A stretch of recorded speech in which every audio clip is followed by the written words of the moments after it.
Hello friends, welcome back to the ईवर्ड industry channel. आज मैं पुनः आप सबके सामने प्रस्तुत हुई हूँ अपने एक नया टॉपिक लेते हुए, जिसके अंदर मैं आपसे चर्चा करूँगी ग्रोथ असेसमेंट। ग्रोथ असेसमेंट यानी कि वृद्धि अनुमान। दोस्तों, हम आगे चलते हैं। ग्रोथ असेसमेंट, यदि आपको ऐसा महसूस होता है कि आपकी ग्रोथ हो रही है, तो ये तो पूरे शरीर में हो रही है जिसे हम शारीरिक ग्रोथ कहते हैं, या फिर आपके फेस वाले पोर्शन पे हो रही है जिसे हम फेशियल ग्रोथ कहते हैं। तो इन सब बातों के बारे में आज हम दोस्तों चर्चा करेंगे। जब आप किसी डेंटिस्ट के पास अपनी इस प्रॉब्लम को लेकर जाते हैं, तो डेंटिस्ट आपसे इन सब बातों में मान को अनुमान लगाया जा सकता है। डेंटिस्ट इन सब बातों में उसको भी पूरा परफेक्ट तो नहीं होता वो डेंटिस्ट, लेकिन इन सब चीज़ों को अनुमान लगा सकता है। देखिए दोस्तों, हम आगे चलते हैं।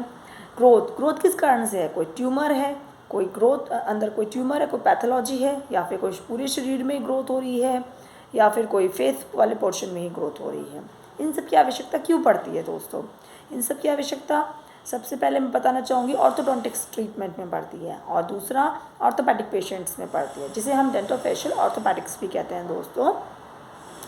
और ये सब आप किसकी मदद से कर सकते हैं? हेड गियर की मदद से कर सकते हैं, रिवर्स हेड गियर की मदद से कर सकते हैं। और किन केसेस में कर सकते हैं? यदि किसी पेशेंट का मैंडिबल है दोस्तों, इसे हम लोअर जॉ को मैंडिबल कहते हैं, अपर जॉ को मैक्सिला कहते हैं।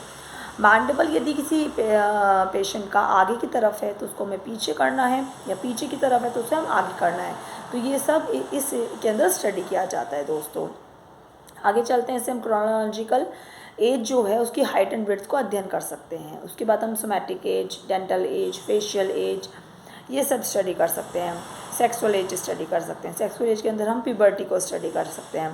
प्यूबर्टी की एज क्या है? गर्ल्स में 13 to 14 है दोस्तों, और बॉयज़ में 12 to 13 है। आगे चलते हैं दोस्तों, हम आपको कुछ और जानकारी भी देना चाहेंगे दोस्तों। जैसे कि आप सब जानते हैं कि जो फेस के अंदर हम फेशियल एज है उसके लिए हमें आपका हेड है, आई है, फिल्ट्रम है, कमिश्योर की विड्थ है, ये सब अध्ययन करना पड़ता है। और आपको हैंड रिस्ट एक्सरे का भी अध्ययन करना पड़ता है दोस्तों फॉर द स्केलेटन एज। दोस्तों, आज मैं अपने वार्तालाप को यही विराम देती हूँ। ये मेरा पार्ट फर्स्ट है वीडियो का। मैं सेकेंड पार्ट को लेकर आपके सामने जल्दी ही प्रस्तुत होंगी।